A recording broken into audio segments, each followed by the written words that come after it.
Dickie Dread, The New Age Travellers, A History 1960 to 1990. Chapter 8, The Road to Rave. The spirit battles on. The Battle of the Beanfield in 1985 was more than a police operation, it was a psychological rupture. For the traveller community, it marked a violent end to a period of chaotic freedom and nomadic experimentation. Many vehicles were never recovered. Families were split, pets lost, homes smashed, and though no one died, something in the spirit of the old convoy did. In the years immediately after, the numbers dwindled. Newcomers were weary, veterans were traumatised. Traveller lives, once romanticised with drums, fire circles and open fields, began to feel hunted. By the summer of 1989, the scars of the previous year's standoff were still fresh. After the intensity of the 1988 events included the Cholderton Wood encampments, the night walk to the Stones, the riot police charges, and media attention, the authorities were better prepared and far less tolerant. In response, the traveller community approached that year's solstice with more caution. Smaller groups arrived in the surrounding countryside weeks before the solstice.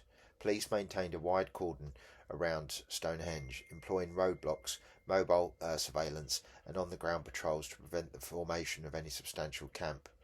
Despite this, travellers and festival goers continued to gather informally in lanes, wooded clearings and isolated lay-bys in Wiltshire. While no large festival or mass convergence occurred that year, several dozen people reportedly rescued the perimeter of the stones overnight. Accounts describe guerrilla-style solstice rituals, quiet, quick and often semi-clandestine. There was no walk from Cholderton in 1989, as had happened in 1988, though the memory of that act lingered, feeding both legend and caution. The authorities allowed a tightly controlled sunrise access for a small number of people, often pre-approved, but continued to bar the wider community of travellers, druids, pagans and festival goers.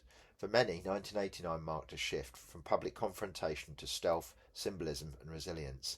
The Stonehenge campaign was taking shape, and voices were growing louder, demanding that the solstice be returned to the people.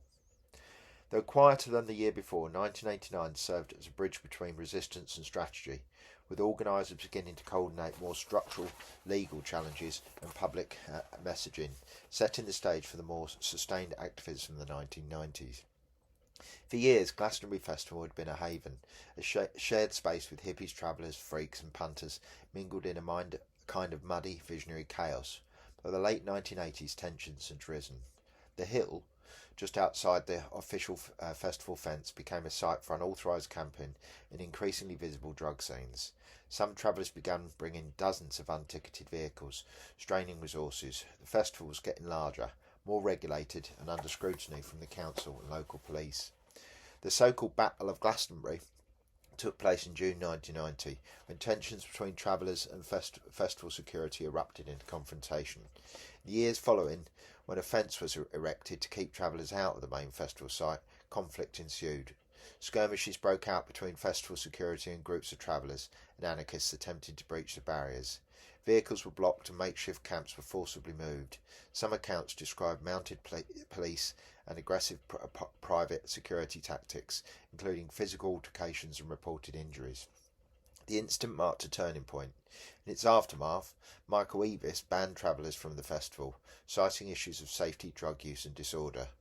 Many travellers saw the ban as betrayal, feeling scapegoated for wider problems, and some argued the festival had fully sold out to commercial and middle-class interests.